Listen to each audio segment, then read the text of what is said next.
और सावन का महीना है, दिल से बाबा को रिझाए। तो हमारे यहाँ शिव महापुराण में लिखा है कि पार्थिव शिवलिंग का निर्माण होना चाहिए, और पार्थिव शिवलिंग का निर्माण करना है तो उसके लिए भी वर्णन करा गया। ब्राह्मण श्वेत मट्टी के शिवलिंग का निर्माण करे, वैश्य पीली मट्टी के शिवलिंग का निर्माण करे, क्षत्रिय लाल मट्टी के शिवलिंग का निर्माण करे, और शूद्र काली मट्टी के शिवलिंग का निर्माण करे।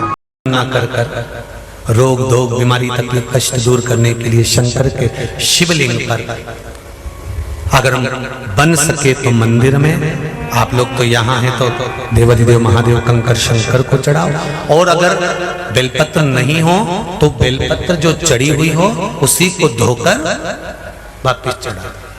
पूरे सावन कि मैं शिव जी के मंदिर जाऊंगी या बेलपत्र को जल चढ़ाऊंगी या शंकर जी के मंदिर का दर्शन करूंगी या शिखर का दर्शन करूंगी या शिव जी के मंदिर में एक चावल का दाना या 2 लोटा जल का स्मरण या बाबा देवाधिदेव महादेव का मंत्र स्मरण करूंगी। प्रतिदिन अपने हाथ में 2 लोटा जल भरकर शिव को जल की धार लगाऊंगी। कोई भी एक नियम अपने श्रावण महीने में अवश्य।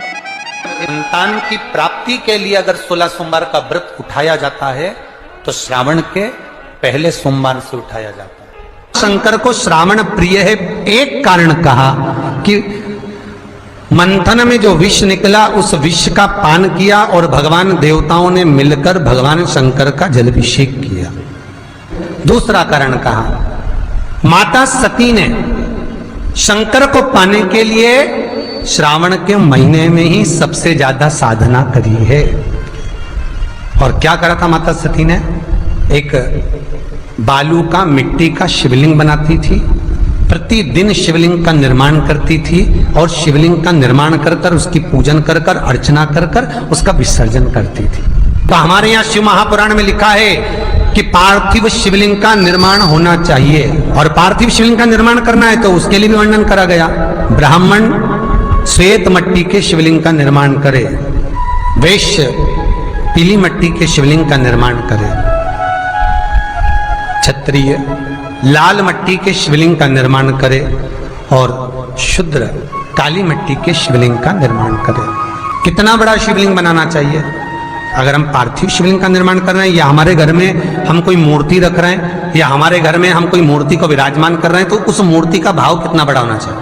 तो कहा, जमीन पर अपने हस्त कमल को रखकर अंगूठे को ऊंचा कर कर देख लो, बस इतनी बड़ी मूर्ति घर के अंदर होना चाहिए। चाहे वो लड्डू गोपाल की हो, चाहे वो दुर्गा भवानी की हो, चाहे वो राम जी की हो, शंकर जी की हो, कृष्ण की हो, जिसकी रखना हो, बस इतनी बड़ी मूर्ति घर के अंदर होना चाहिए। क्यों? इससे बड़ी अगर मूर्ति होती है तो जैसे मंदिर में सेवा होती है उतनी सेवा की उसको जरूरत पड़ती है, और अगर इससे छोटी मूर्ति होती है, जितनी छोटी होगी उतनी सेवा कम करना पड़ती है। तो मूर्ति जितनी छोटी होगी उतना सुख प्रदान करेगी, उतना आनंद देगी। पर श्रावण के महीने में यदि आप रोज शिवलिंग नहीं बना सकते तो पूरे महीने में एक बार शंकर का शिवलिंग का, पार्थिव शिवलिंग का निर्माण करना चाहिए, जरूर करना चाहिए। और पार्थिव शिवलिंग का निर्माण कर कर उसकी आराधना, उसकी अर्चना, उसकी पूजन करना चाहिए। नमः शिवाय, ओम नमः शिवाय, ओम नमः शिवाय, नमः शिवाय। पार्थिव शिवलिंग का जब भी निर्माण करें, किसी थाली में या पात्र में, जिसमें भी आप निर्माण कर रहे हैं, उस पार्थिव शिवलिंग को बनाने से पहले उसके अंदर, पात्र के अंदर एक बेलपत्र रखे। बेलपत्र क्या, आपको कथा में कल कहा था, बेलपत्र का वृक्ष माता पार्वती के नयन अश्रु से प्रकट हुआ है, और रुद्राक्ष का वृक्ष शंकर भगवान के नयन अश्रु से प्रकट हुआ है। तो बेलपत्र रखकर फिर उसके ऊपर शिवलिंग का निर्माण करें, फिर उसके ऊपर शिवलिंग, उसका लाभ आनंदित होगा, उसका सुख आनंदित, वो आनंद फल देने वाला होगा। कई लोग सीधे थाली में शिवलिंग बना देते हैं। माता पार्वती के हस्त कमल पर शिवलिंग का निर्माण है महाराज, हस्त कमल सुख देने के लिए। तो भगवान शंकर के शिवलिंग का निर्माण करें। माता सती ने भी किया। यही श्रावण के महीने में माता सती शंकर भगवान के शिवलिंग का निर्माण करती है, पूजन करती है, अर्चना करती है। फिर शाम के समय उस शिवलिंग को मस्तक पर स्पर्श कर कर जलाशय में, कुंड में, जल में, बावड़ी में, कुएं में, तालाब में उसका विसर्जन करती है मां। दूसरा कारण कहा, सती शंकर को इसी श्रावण में रिझाई थी, इसलिए शंकर को श्रावण अति प्रिय है। कि पहले आती है नवमी, फिर आवेगी एकादशी देवसोनी। तो भंडारिया नवमी का मतलब क्या होता है?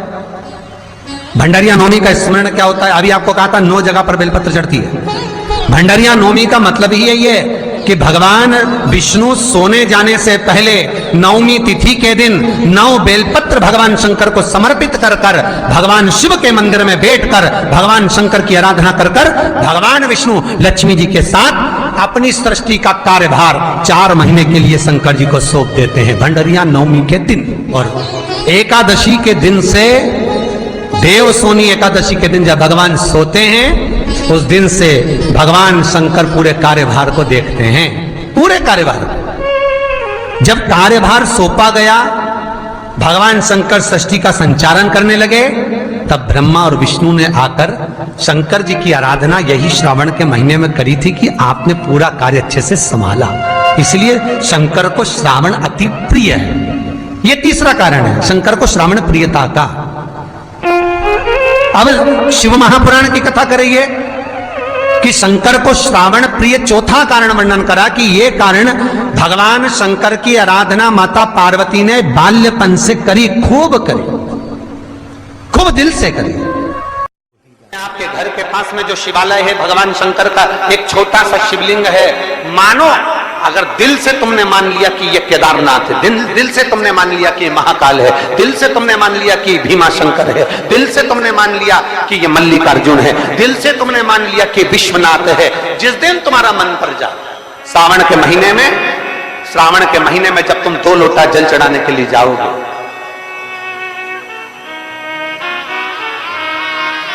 श्रावण के महीने में जब तुम 2 लोटा जल चढ़ाने के लिए जाओगे और 2 लोटा जल तक तुम अपने हाथ में लेकर चढ़ाओगे, जिस दिन तुम्हारा चित्त में मन में आ जाए कि आज मैं विश्वनाथ नहीं गई हूं, मैं सावन के महीने में मैंने विश्वनाथ का दर्शन नहीं करा है, सावन के महीने में मैं काशी नहीं गई, सावन के महीने में मैं गंगा के घाट पर नहीं गई, जिस दिन सावन के महीने में तुम्हारे मन में आ जाए, 2 लोटा जल लिया, शंकर जी को चढ़ाते हुए अपने मन में विचार कर लिया कि मेरे विश्वनाथ, मैं तुम्हारे दरवाजे तो नहीं आ सकी, पर मेरे जल में अगर बल होगा तो इस जल को आप वहां से यहां आकर स्वीकार कर लोगे। वो विश्वनाथ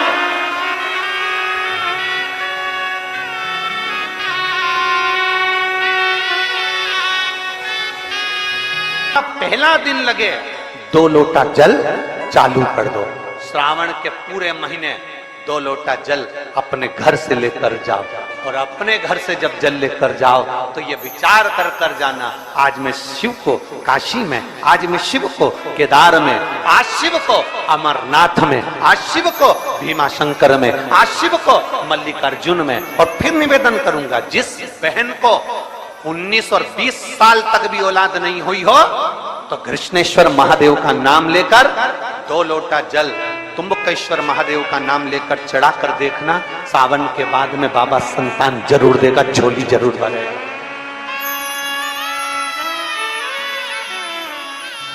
कहीं नहीं जाना, अपने नजदीक में, अपने घर के पास में, अपने मोहल्ले में, अपनी गली में, अपने चौराहे पर, अपने घर के पास में जो शिवालय हो, जो शंकर का मंदिर हो, वहां जाओ, 2 लोटा जल समर्पित करो। और फिर निवेदन करूंगा, जल से ज्यादा जरूरी है मेरे भोलेनाथ जी के मंदिर की सफाई करना।